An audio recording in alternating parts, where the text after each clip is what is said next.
तरंग तरंग तरंग तरंग युवा तरंग। आइए हम प्रार्थना करें। प्रभु को अपने आप को समर्पित कीजिए। पवित्र आत्मा को आपके जीवन में आमंत्रित कीजिए। अपनी आंखें बंद करें। पूर्ण भक्ति के साथ प्रभु के चरणों में इस समय आइए। पवित्र आत्मा का आह्वान करें। कहें, पवित्र आत्मा मेरे जीवन में आइए, तेरा स्वागत है।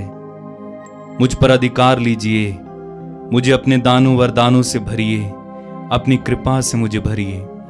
आइए पवित्र आत्मा, आइए मेरे जीवन को फिर से नया कर। पवित्र आत्मा, मैं अपने आप को तेरे हाथों में समर्पित करता हूँ। मेरे जीवन पर अधिकार ले। मेरे जीवन पर अधिकार ले पवित्र आत्मा, मेरे जीवन पर अधिकार ले।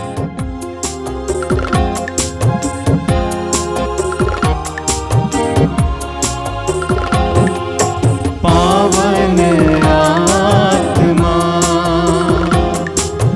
आ जाओ दिल में मेरे। गाइए। पावन आत्मा आ जाओ दिल में मेरे। कर दो पावन हृदय तन मन। आ जाओ दिल में मेरे। कर दो पावन, कर दो पावन हृदय तन मन। आ जाओ दिल में मेरे। पावन आत्मा, पावन आत्मा आ जाओ दिल में मेरे। पावन आत्मा आ जाओ दिल में मेरे। हे पावन आत्मा दे दो दान महान। हे पावन आत्मा दे दो दान महान। दे दो कृपा वरदान। दे दो कृपा वरदान। एक साथ मिलके गाइए। पावन आत्मा आ जाओ दिल में मेरे। पावन आत्मा आ जाओ दिल में मेरे। कर दो पावन, कर दो पावन हृदय तन मन। आ जाओ दिल में मेरे। कर दो पावन, कर दो पावन हृदय तन मन। आ जाओ दिल में मेरे। आ जाओ दिल में मेरे। हो आ जाओ दिल में मेरे। मेरे प्रिय युवा भाई और बहनों, मैं आप सभी का हार्दिक स्वागत करता हूं इस कार्यक्रम में। मैं प्रभु को धन्यवाद देता हूं कि इस कार्यक्रम के साथ आप जुड़े हुए हैं। जुड़े रहिएगा, क्योंकि मेरा पक्का विश्वास है इसके द्वारा प्रभु आपको आशीर्वाद दे रहे हैं। इन दिनों प्रभु ने मुझे प्रेरणा दी कि इस कार्यक्रम में कुछ संतों की जीवनियां प्रस्तुत की जाए, क्योंकि हमारे जीवन में अनुकरण के लिए अच्छे उदाहरणों की आवश्यकता है। एक कारण यह है कि हम सभी के अंदर नकल करने की आदत है। आप मानिए, आप किसी न किसी का नकल कर रहे हैं, चाहे वो कपड़ा पहनने की शैली में हो, बोली की शैली में हो, बाल बनाने की शैली में हो, किसी न किसी का आप नकल कर रहे हैं। तो हमारे अंदर नकल करने की ये आदत है। इसीलिए मैंने सोचा कि अच्छे अच्छे उदाहरणों को आपके सामने रखा जाए। दूसरा कारण यह है कि आज संसार में बहुत सारे बुरे उदाहरण रखे जा रहे हैं, जिनका हमारे ऊपर प्रभाव जरूर पड़ता है। तो इसीलिए आवश्यक है कि हम अच्छे अच्छे उदाहरणों को देखें, अच्छे अच्छे उदाहरणों के बारे में सुने, ताकि हम विश्वास में आगे बढ़ सकें। अफ्रीका में एक महान संत हुई, उनका नाम है संत जोसेफिन बखीता। उनकी जीवन की कहानी वास्तव में रोंगटे खड़ा करने वाली कहानी है। इतनी दर्दनाक कहानी, एक साधारण गुलाम लड़की कैसे संत बन जाती है, एक आश्चर्यपूर्ण बात है। आपको शायद यूट्यूब में मिलेगा, उनके बारे में आपको फिल्म देखने को मिलेगी, संत बखीता करके, जोसेफिन बखीता अंग्रेजी में है। आज आपको उनके बारे में बताएंगी बहन साली संतोष। आप उनको जानते ही हैं, ध्यान से सुनिए, एक एक बात को सुनिए। सबों को जय यीशु। आज हम मनन करने वाले हैं एक व्यक्ति के जीवन के आधार पर जो अपने बचपन से लेकर दुख ही दुख झेली है। विशेष रूप में वो बचपन की अवस्था में काफ़ी कष्ट और क्रूस उठाना पड़ा है, लेकिन वो आगे चल के किस प्रकार बहुतों के लिए आशा का एक स्रोत बनी थी। आज हम संत बखीता के बारे में सुनने वाले हैं। बखीता जन्म ली थी अफ्रीका के सूडान नाम के एक देश में, एक छोटी सी गांव में। उनके घर वाले गांव के मुखिया सब थे। उनके 8 भाई बहनों में से एक थी वो। उसमें एक जुड़वी बहन भी थी उनका, और एक बहुत सुखी परिवार में, अच्छा एक परिवार में वो पैदा होकर बढ़ रही थी। जब बखीता करीबन 5 साल की थी, तब एक दिन जब उनकी बहन खेत में काम कर रही थी, वहाँ से उन्हें उठा के ले गए। गांव वाले और घर वाले सब मिलके उनको खोजने की कोशिश किए, लेकिन नहीं मिले। उस इलाके में लोगों को ऐसे पकड़कर गुलामी के लिए बेचना एक अवस्था था वहाँ का। और बखीता की बड़ी बहन इसी प्रकार शायद गुलामी के लिए बेची गई। जब बखीता 7 साल की थी और एक दिन अपनी एक सहेली के साथ बाहर कुछ फल सब तोड़ रही थी, तब बखीता को और उनकी सहेली को ऐसे अलग करके दोनों को पकड़ के ले गए और बखीता को 1 हफ्ते के लिए एक बंद कमरे में रखा गया, जहाँ पर बहुत से ऐसे टूल्स काम करने के साधन सब रखे हुए थे। उसमें उन्हें बंद रखे थे।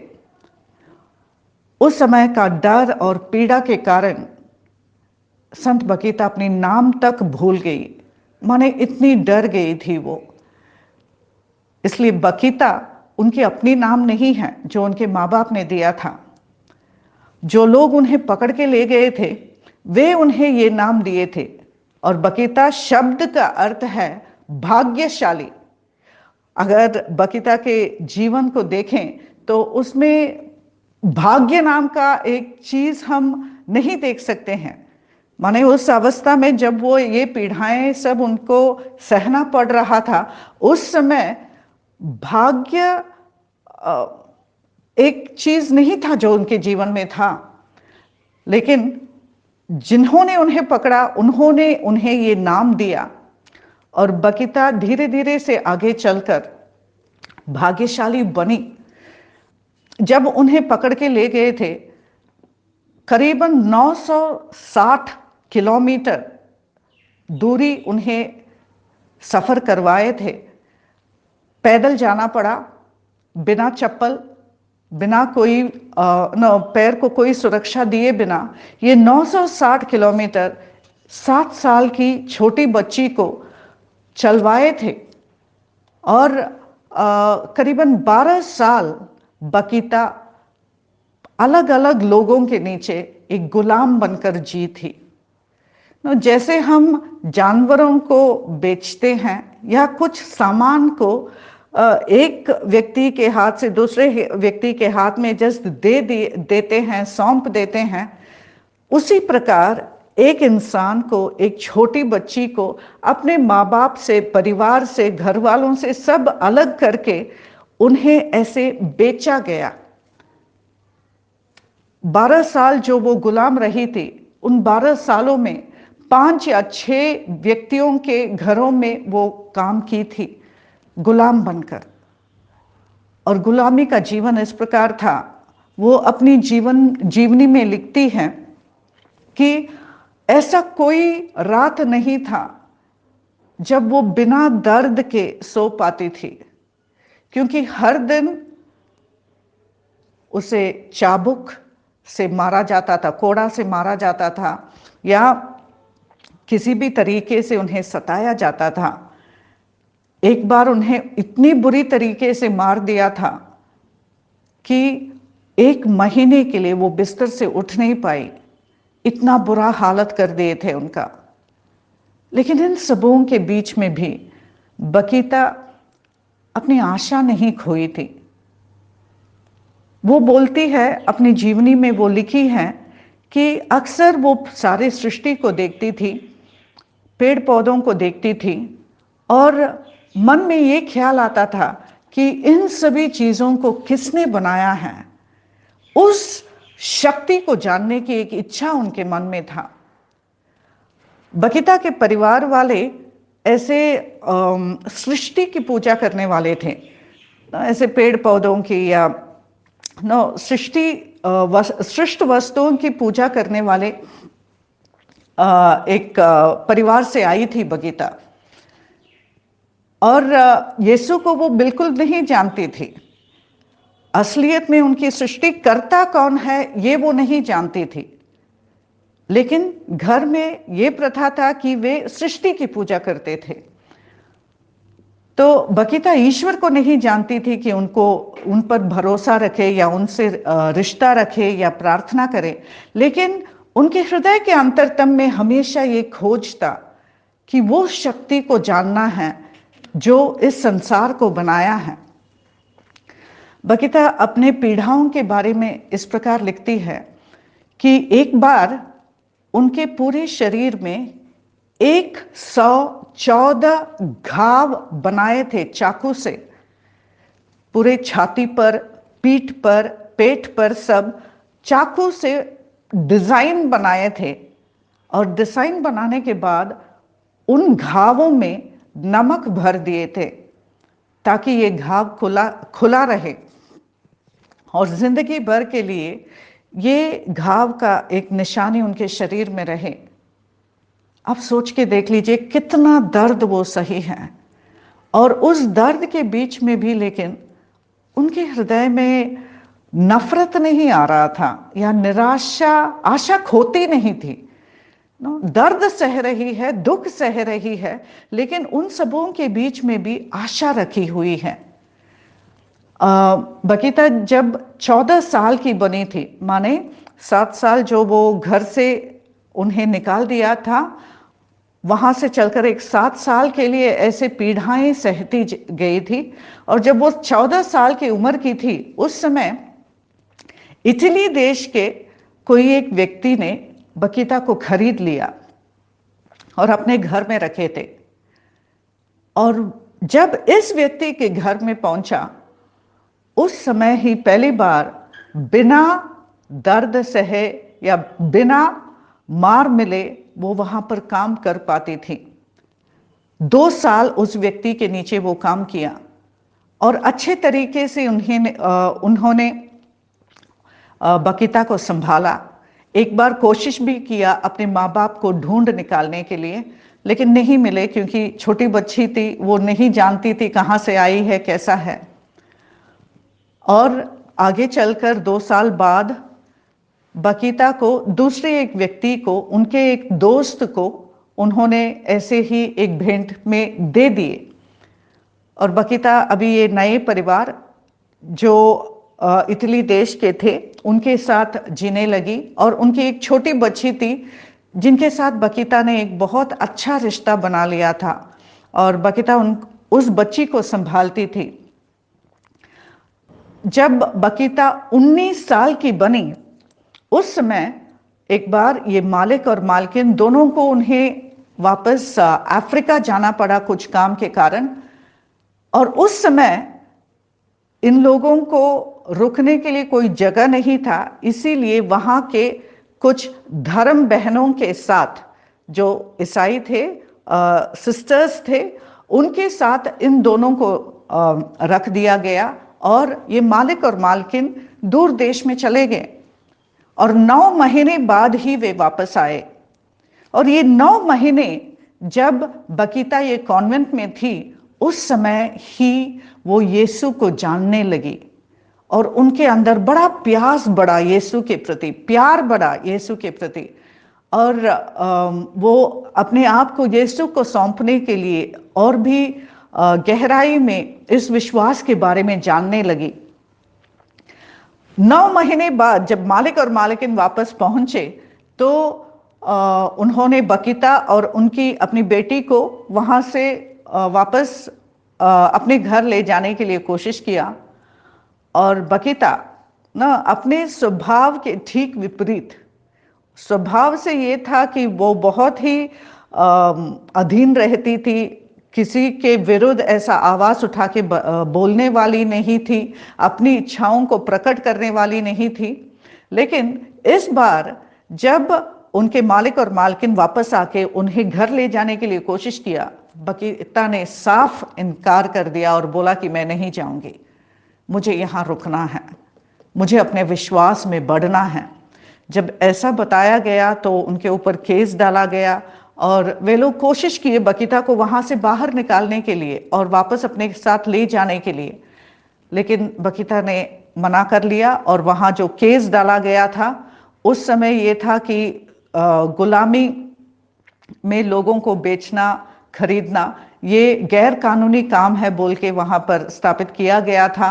उस देश में वो गैर कानूनी है बोल के नियम बना दिया गया था और इसीलिए बकीता को अपना आज़ादी वापस मिला। पहली बार 7 साल की उम्र से लेकर करीबन 21 साल के उम्र तक, 19 या 21 साल के उम्र तक गुलाम रही थी। एक व्यक्ति जिसे किसी प्रकार का आज़ादी नहीं है। आप जानते हैं गुलाम कैसा होता है, सुने तो होंगे।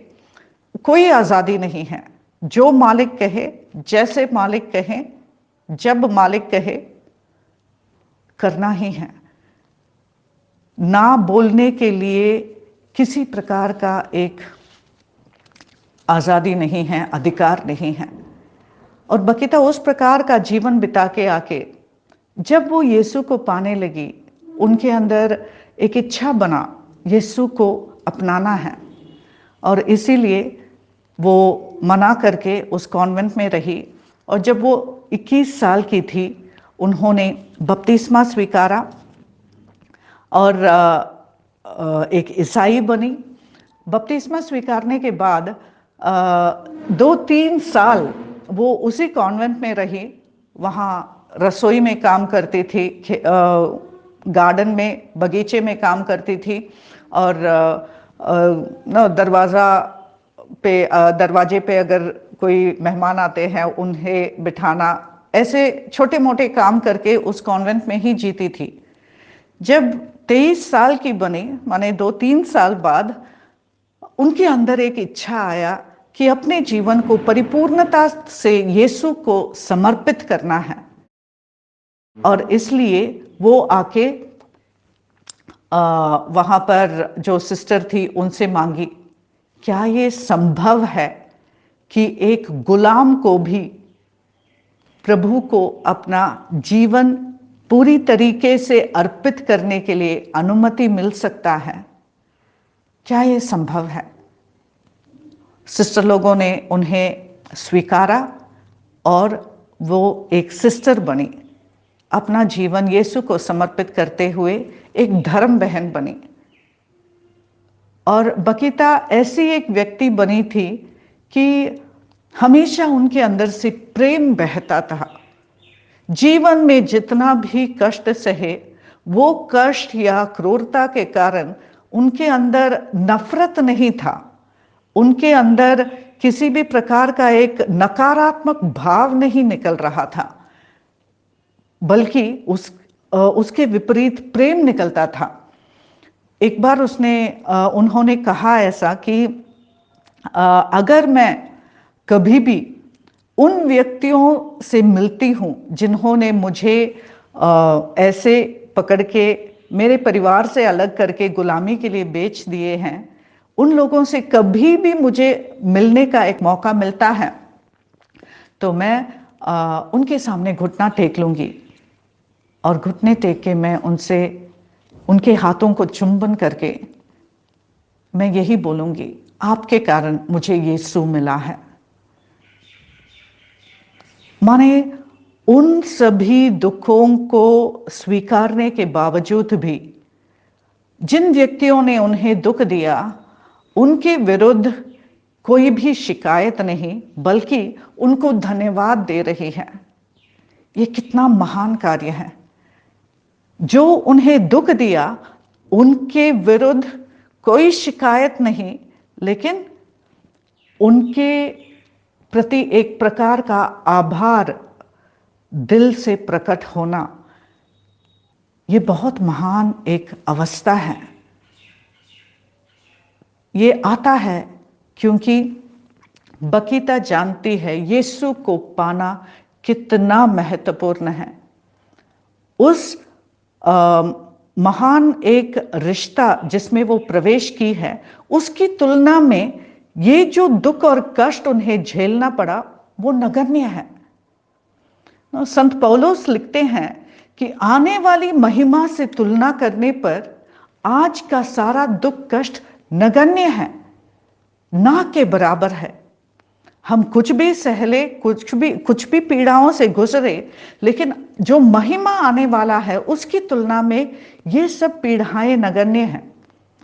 तो बकीता जब यीशु को अपने जीवन में पा लिया, वो ये सोच रही है कि जिन्होंने उन्हें दुख दिया या कष्ट दिया उन्होंने बकीता का सेवा किया है, क्योंकि ऐसा करने के कारण ही वो इटली पहुंची। ऐसा दुख और कष्ट देने के कारण ही वो कॉन्वेंट में रह पाई और आगे चल के यीशु को अपने जीवन में स्वीकार पाई।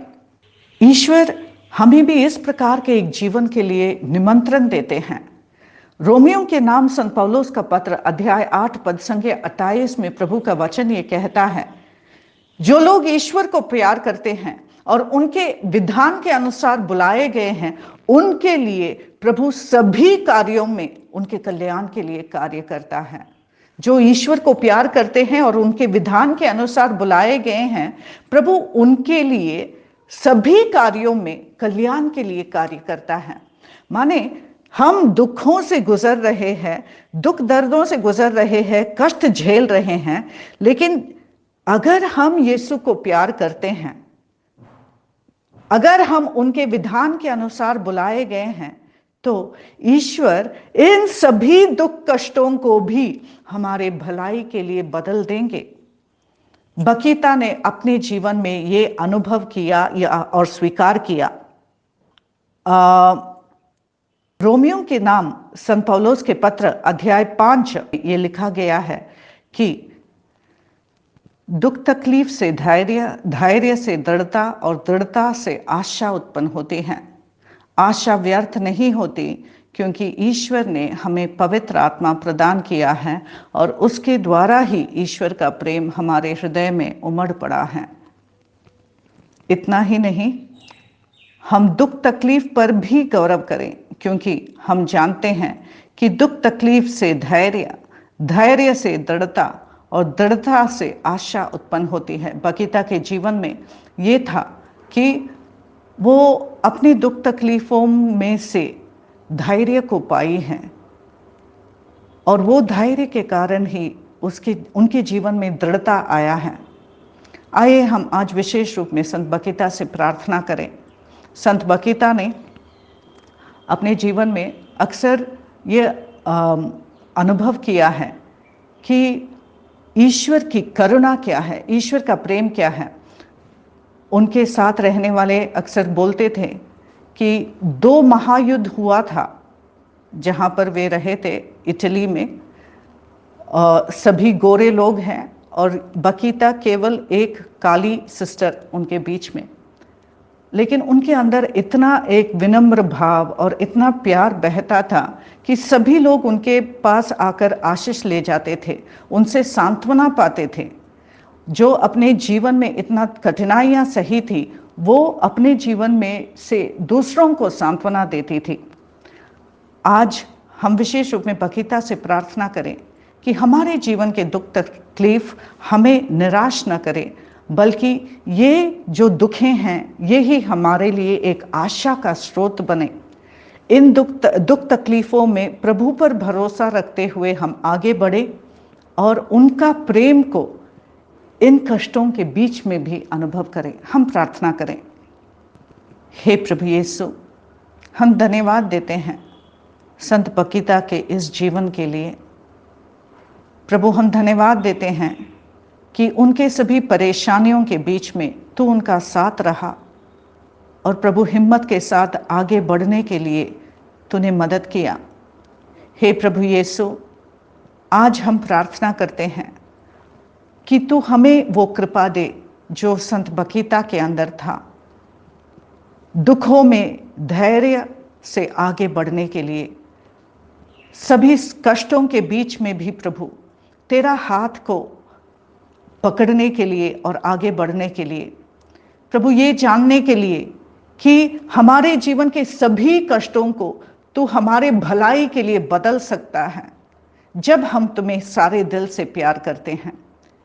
प्रभु यीशु, हमारे सभी दुखों को अनदेखा करते हुए आने वाली महिमा को देखने के लिए और उस महिमा के तुलना में प्रभु इस जीवन के अभी के सभी कष्टों को नगण्य समझने के लिए प्रभु हमें तो कृपा प्रदान कर। प्रभु, तेरी आत्मा को तू हमारे ऊपर भेज। आमेन। धन्यवाद बहन साली। आइए प्रार्थना करें। दयालु प्रभु यीशु, तूने लूकस के सुसमाचार के अध्याय 9 वाक्य 23 में कहा है, यदि कोई मेरा अनुसरण करना चाहे तो वो आत्म त्याग करे और प्रतिदिन अपना क्रूस उठाकर मेरे पीछे ले। ए प्रभु यीशु, तूने संत बकीता की जीवन के द्वारा प्रकट किया कि कोई भी दुख तुच्छ नहीं है। हर दुख के द्वारा हम महिमा प्राप्त कर सकते हैं। दुख झेलते हुए भी हम महिमा की ओर बढ़ सकते हैं। प्रभु यीशु, इस समय मैं अपने छोटे भाई बहनों के लिए प्रार्थना करता हूं। इस महान संत के उदाहरण को लेते हुए अपने जीवन में जितने दुख पीड़ाओं का इस समय अनुभव होता है, इस विश्वास में सहने की कृपा दीजिए कि इनके द्वारा मुझे प्रभु की महिमा मिलेगी, आगे मेरे जीवन में प्रभु की आशीष मिलेगी। कोई भी दुख मेरे इन भाई बहनों को हराए ना, कोई भी दुख इनको निराश ना करें, बल्कि हर समय आशावादी बने रहें। अपना सिर झुकाइए। सर्वशक्तिमान परमेश्वर पिता और पुत्र और पवित्र आत्मा आपको आशीर्वाद दे। आमीन। एक बहुत सुंदर गीत आप जानते हैं, दुख तो जीवन साथी है, दुख में महिमा छाई है। सुनिए।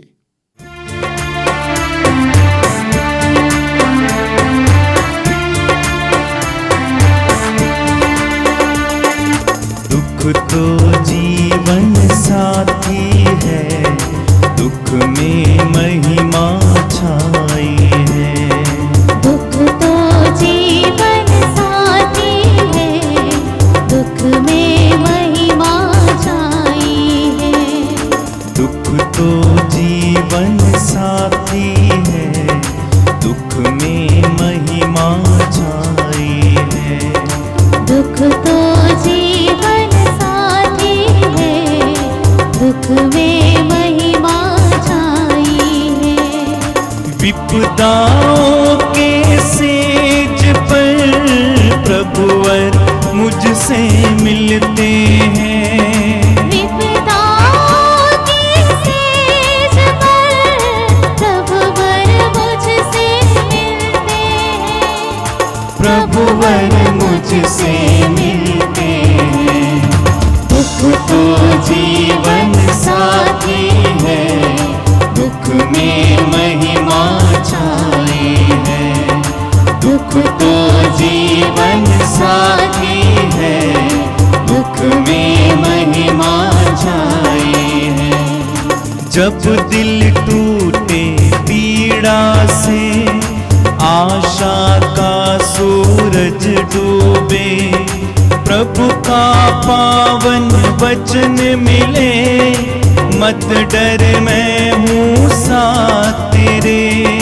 जब दिल टूटे पीड़ा से, आशा का सूरज डूबे, प्रभु का पावन वचन मिले, मत डर मैं हूँ साथ तेरे। मत डर मैं हूँ साथ तेरे, मत डर मैं हूँ साथ तेरे। दुख तो जीवन साथी है, दुख में महिमा छाई है। दुख तो जीवन साथी है, दुख में महिमा छाई है। दुख तो जीवन साथी है, दुख में महिमा छाई है। दुख तो जीवन